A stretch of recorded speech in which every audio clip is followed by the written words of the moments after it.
1947 में जब देश आज़ाद हुआ और देश बटा तो बड़ी संख्या में रिफ्यूजी पाकिस्तान से भारत आए थे।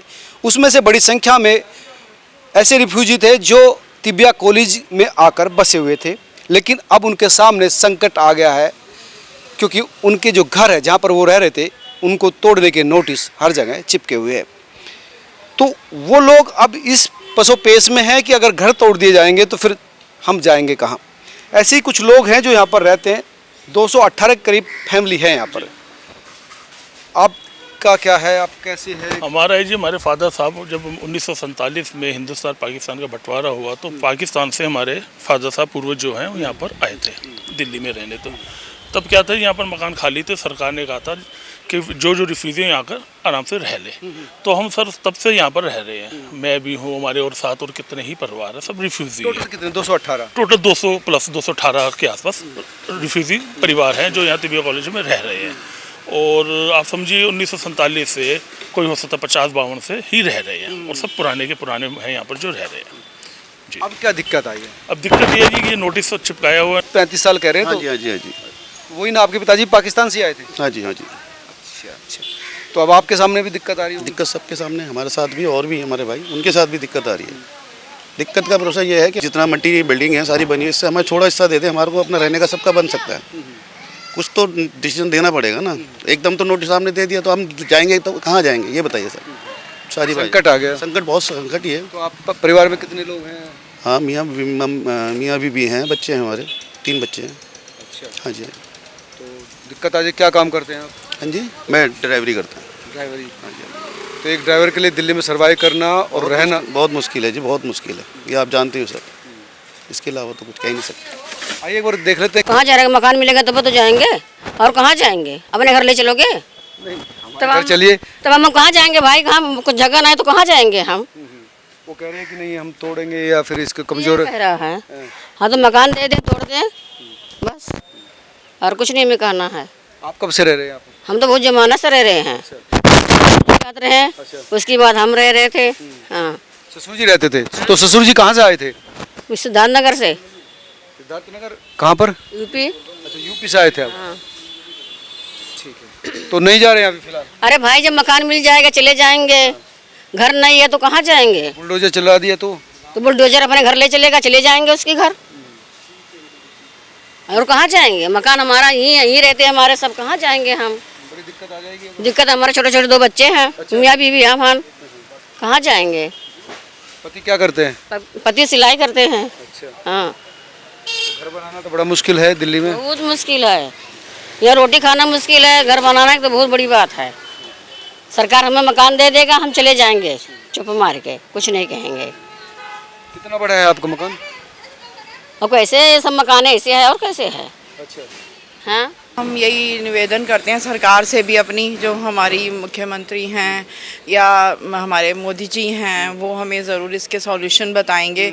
हमें कोई अगर ये टिबिया कॉलेज वाले कुछ सोच भी रहे हैं इस बारे में तो ज़रूर हमारे को कुछ ये दें, हमें ज़रूर इसके बदले में कहीं ना कहीं अलॉट करें। ये बात तो है अरुण जी कि सरकार का कोर्ट का तो इसमें है नहीं। सरकार का तो नहीं है जी, तिबिया कॉलेज वाले जो तिबिया कॉलेज हमारे हैं जो हॉस्पिटल वाले ये हमें डरा रहे हैं, बार बार नोटिस ऐसे लगा के। ऐसे कोई पर्सनल नोटिस नहीं हमें आया, खाली ये सिर्फ फॉर्मल उन्होंने एक नोटिस लगा दिए कागज के ऊपर या कुछ बोर्ड लगा दिए। ये तो बहुत लगे हुए हैं मुझे हाँ, तो लगता सर ये आज से नहीं है सर, ये 98 से बार बार वो लगा देते हैं और फिर ऐसा कुछ है नहीं। बट इस बार हमें लग रहा है क्योंकि एक्शन हो रहा है दिल्ली के अंदर हर जगह पर, तो वैसे हम लोग कहीं डिस्टर्ब नहीं कर रहे क्योंकि एक हमारा अपना कंपाउंड है, इसमें ना ही हम किसी सरकार को डिस्टर्ब कर रहे हैं या हम किसी और लोगों को डिस्टर्ब कर रहे हैं, ऐसा तो हम कुछ कर ही नहीं रहे हैं। ये तो हमारा शुरू से ही, आज 1947 से हम लोग यहाँ बैठे हुए हैं, मेरे नाना नानी दादा दादी सब लोग यहाँ रहते थे।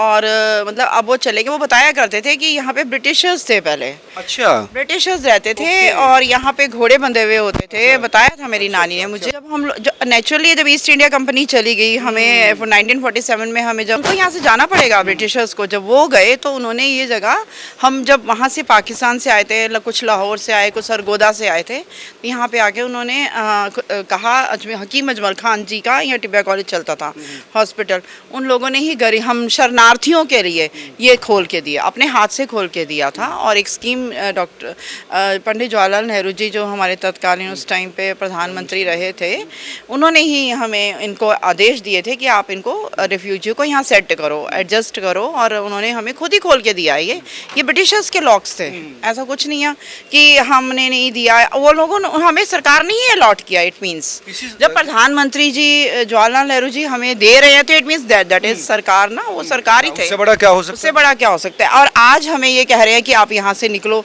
तो हम निकलने वाले तो है नहीं सर। ऐसे नहीं निकलेंगे। पहले इतनी बड़ी ज़मीन है, अगर आपको कुछ हॉस्पिटल बनाना है, हॉस्टल भी बनाना है, कुछ भी बनाना है अगर आपको, तो हमें इतने 33 एकड़ से ज़्यादा की ज़मीन है, हम 1 एकड़ में फ्लैट्स बना दीजिए। और हम तैयार हैं कि हम इसकी जो भी हमारी किस्तें होगी, मिनिमल जो भी आपकी बनती है, हम वो देने को भी तैयार है। और हम ऐसे निकलेंगे नहीं, क्योंकि ये लैंड उनका नहीं है, ये लैंड टिबिया कॉलेज वालों का नहीं है। हमें दिल्ली उस वक्त जो सरकार थी उन्होंने हमें बिठाया। और दूसरी आप कह रहे हैं कि ब्रिटिशर्स रहते थे यहाँ पे, अच्छे से घोड़े बनते थे यहाँ पे, और वो आज तक वो रिंग्स हैं हमारे घर में, अभी भी हमें दिखेंगे। कभी हमने शायद वाइट वॉश करके शायद हम लोगों ने रिंग्स हटा दी है। ईंट निकली है यहाँ से। हाँ मेरे पास है, अगर आप कहोगे तो मैं अभी दिखा सकती हूँ आपको वो ईंट। आप तो अपना पाकिस्तान में छोड़कर आए थे, ज्यादातर रिफ्यूजी के साथ ऐसी हुआ कि तो अपने मुस्लिम्स को दे आए। मेरी नानी बताती है कि हमारे साथ वाले घर में मुस्लिम्स रहा करते थे, हम अपना गोल्ड, अपना घी, अपनी भैंसें हुआ करती थी उस जमाने में, भैंसें, अपना मकान सब मुस्लिम्स को दे दिया था। क्यों? क्योंकि हिंदू परिवार सब यहाँ आ गए थे, तो उन लोगों को हमने अपना सब कुछ दे दिया। अब हमें यहाँ से भी निकाला जा रहा है, बट क्यों ऐसा क्यों हो रहा है ना? हमें क्यों निकाला गया है? बल्कि इस जगह पर रहने दिया जाए। हम तो यही रिक्वेस्ट करते हैं अपनी मुख्यमंत्री जी से भी और मोदी जी से भी। और अगर उनकी स्कीम है जहाँ झुग्गी हुआ मकान, हम तो झुग्गी में भी नहीं रहते सर, हमारी तो अच्छी बिल्डिंग्स है और हम मेंटेन करके रखते हैं, वाइट वॉश कराते हैं, टाइम टू टाइम मेंटेन रखते हैं, ऐसा कुछ नहीं है। कह रहे हैं कि कमजोर हो गई है, गिर सकती है। नहीं गिर नहीं सकते सर, हम मेंटेन करते हैं। लेकिन आपको एक बात बताऊँ, 1998 में इन्होंने हमारा किराया बंद किया था, उससे पहले तक ये हमारी बिल्डिंग को मेंटेन करते थे। अच्छा, ये प्लास्टर भी टिबिया कॉलेज वाले। उसके बाद से इन्होंने बोला कि नहीं जी आप किराया, हम रेंट पे कर रहे थे। उन्होंने भी एक्चुअली जब हम आए थे तो कोई रेंट नहीं था, मेरी नानी बताती है कोई रेंट पे नहीं कर रहे थे। उन्होंने बोला कि चलो अब आप यहाँ रह रहे हो तो आपकी बिल्डिंगों का रख रखाव के लिए आप हमें कुछ पैसे दीजिए। 25 रुपए देते थे हमारे मेंटेनेंस कॉस्ट। और लिखा है, वो एक जगह पे लिखा भी हुआ है किसी की पेपर में कि ये मिला है। अब हमारे तो मर गए ना, हमारे पास है नहीं वो प्रूफ, लेकिन उसमें लिखा है कि आपकी ये डैमेज कॉस्ट या कुछ कॉस्ट है, इसके लिए हम ले रहे हैं ये आपसे पैसे, ठीक है। तो ये उनकी ड्यूटी थी सर, हमारी ड्यूटी नहीं थी। अगर वो हमसे किराया ले रहे थे, मकान मालिक अगर किराया लेता है तो ये उसका काम होता है बिल्डिंग को मेंटेन करना, है ना। और अगर फिर उसके बाद इन्होंने रेंट लेना भी बंद कर दिया, हमने कोर्ट में भी सबमिट कराया वो रेंट, उसके बाद से हमारा वापस आ गया वो रेंट। उसके बाद से इन लोगों ने कहा कि जी दिल्ली गवर्नमेंट ने टेक ओवर कर लिया। कितनी सरकारें आ रही, ये नोटिस सरकार की तरफ से तो है नहीं, सरकार की तरफ से नहीं है और ना ही किसी कोर्ट का ऑर्डर है। अब ये भी तो देखिए ना, उस बोर्ड पे डायरेक्टर लिखा हुआ है, कहाँ लिखा है कि ये दिल्ली सरकार हमें निकाल रही है और कहाँ। तो ये होते कौन है ना हमें निकालने वाले? जब आई थी रेंट हमारे, और एडमिनिस्ट्रेशन के लिए ये लैंड उन्हें दिया गया था, उनका उधर है सर, ये पूरी एक वॉल बनी हुई है यहाँ से, उनका कोई मतलब ही नहीं है इस तरफ, कुछ भी नहीं उनका बना, सिर्फ रेजिडेंशियल एरिया है ये, इनका कुछ भी नहीं है। इनके अपने एम्प्लॉयज भी इसी में रहते हैं और आज भी रह रहे हैं। अगर वो रह रहे हैं उनके लिए डेंजरस नहीं है, हमारे लिए डेंजरस है सिर्फ अगर वो ये कहते हैं तो। नहीं वो लिखा हुआ, अगर लिखा है तो मैं उसकी बात बता रही हूँ। तो उनके एम्प्लॉयज क्यों रह रहे हैं? उनका हॉस्पिटल 200 साल पुराना है, उसको क्यों नहीं तोड़ते? पहले उस हॉस्पिटल को तोड़े ना, फिर हमारे पास आए। हम गरीबों को क्यों सता रहे हैं? हम लोगों को, हम कहाँ जाएंगे सर? अब बताइए, अब इतनी एज हम लोगों की भी हो रही है, आप जानते हो, तो हम कहाँ जाएं? दिल्ली में सर्वाइव करना और घर बनाना बहुत मुश्किल काम है। और हमारे सेंटिमेंट्स हैं, किराया कहाँ भरेंगे, किराया कहाँ से भरेंगे? सेंटिमेंट्स सर, हम बचपन से यहाँ रह रहे हैं, मैं तो यहीं पैदा हुई और यहीं बड़ी भी हुई।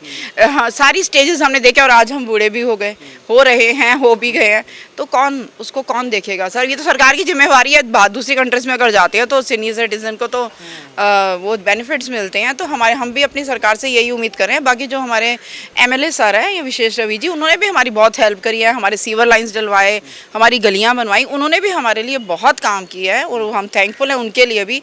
लेकिन हमारी नई उम्मीद हमारी नई सरकार से भी है। अगर इन्होंने हमारा काम किया तो हमें पूरी उम्मीद है, हमने उन्हें भी वोट दिया क्योंकि सेंट्रल में मोदी जी हैं। हम मोदी जी से रिक्वेस्ट कर सकते हैं कि इसके बदले में हमें यहीं पर ही 1 एकड़ दे दे, 1.5 एकड़ दे, जितने भी हमने 35 में से 1 दे दे। हाँ हाँ बिल्कुल बिल्कुल, फ्लैट बना कर दे दे। 300 प्लस हम लोग हैं, इससे ज़्यादा ही होंगे। 300 प्लस है। हाँ, और क्योंकि कुछ तो इधर ही है और एक उधर उस तरफ भी है। जो टिबिया कॉलेज जहाँ हॉस्पिटल बना हुआ है सर, उसके पास भी हैं। अगर वो लोग डेंजरस हैं तो हॉस्पिटल क्यों नहीं डेंजरस हो रहा है, ये तो मुझे समझ नहीं आ रही आज तक ये बात। ये जो बार बार ये बोर्ड लगा रहे हैं डेंजरस डेंजरस डेंजरस, किस बात के लिए? आप पहले अपना हॉस्पिटल हटाइए। ये इतना बड़ा ज़मीन हॉस्टल खोल रखा है इन्होंने, उसको डेंजरस घोषित कीजिए ना। हमारी बिल्डिंग को हाथ लगाने का कोई मतलब ही नहीं है। वो हम जिम्मेवार है ना उस चीज़ की। अगर हमारी बिल्डिंग अगर ये कह रहे हैं कि बुलडोजर से तोड़ा जाएगा। सर ये क्या है, आप देखिए गार्डर डले हुए हैं सर, आपको देखिए। और ये गार्डर ना दिल्ली ये क्या बोलते हैं, ये टिबिया कॉलेज वालों ने खुद डलवाए थे जब हमसे रेंट लेते थे। जिस दिन से इन्होंने हमसे रेंट लेना बंद किया, उस दिन से इन्होंने हमारी बिल्डिंग को मेंटेन करना छोड़ दिया। और इनका काम अगर आप कहीं पर देख लो, इनके लिखा हुआ है कि ये जो एरिया है रेजिडेंशियल एरिया, वो आपकी जिम्मेवारी है उसको मेंटेन करना, हमारी जिम्मेवारी नहीं है। बट एडमिनिस्ट्रेशन का काम इनका है। ये कैसे मालिक बन सकते हैं ना इस जगह की? वो मालिक नहीं है। जो पाकिस्तान से आए थे अभी हैं जिंदा, कुछ इस तरह के हैं। जब पाकिस्तान से जो भी वहाँ से जो भागते भागते यहाँ पर है, तो उस समय कोई ये नहीं था कि मेरे को ये कागज़ अपना उठा के ले जाना लाना जरूरी है, अपना वहाँ का सर्टिफिकेट को चलाना जरूरी है। ये तो यहाँ जैसे तैसे इंसान तो किराए पे भी रह रहे हैं यहाँ पर। किराए पर तो नहीं रहे, तो सारे पुराने ही रहे हैं जी। सारे एक एक घर, आप किसी भी घर चले जाइए, सारे पुराने रह रहे हैं। हाँ जी, ऐसा कुछ नहीं है, कोई किराएदार यहाँ पे कोई नहीं है सर। और बाकी हमारी एसोसिएशन है, वो भी आपसे मिलना चाहती हैं। वो मंडे को अगर आप दोबारा आएंगे तो हमारी एसोसिएशन से मिलना। I am also executive member of the association, but हमारे जो प्रेसिडेंट है, वाइस प्रेसिडेंट है, वो भी आपसे मिलना चाहते हैं। तो आप प्लीज़ मंडे को एक विजिट और कर लीजिए, है ना। बाकी आप हमारी तरफ से सरकार को हम तो इनकी जुल्म है सर, ये टिबिया कॉलेज वाले जुल्म कर रहे हैं हम पे, सरकार हम पे नहीं कर रही है। बट अगर सरकार भी अगर शामिल हो जाती है इस चीज़ में तो हम उनसे रिक्वेस्ट, बिल्कुल दिक्कत आ जाएगी। और जैसे एक्शन प्लान आजकल झुग्गियों को तोड़ने का चल रहा है, कहीं हमारे पर भी ना हो जाए, हम बस इस डर से जी रहे हैं। इसके लिए हमें सरकार आगे बढ़े और हमारी मदद करे। अगर हम उनके मतदाता हैं, हमने उन्हें वोट दिया है। सरकार की तरफ से तो अभी कुछ नहीं हुआ ना इस तरह का। नहीं, सरकार नहीं, वो हमारे साथ है। हमारी पूरी उम्मीद है कि रेखा गुप्ता जी हमारे लिए लड़ेंगी।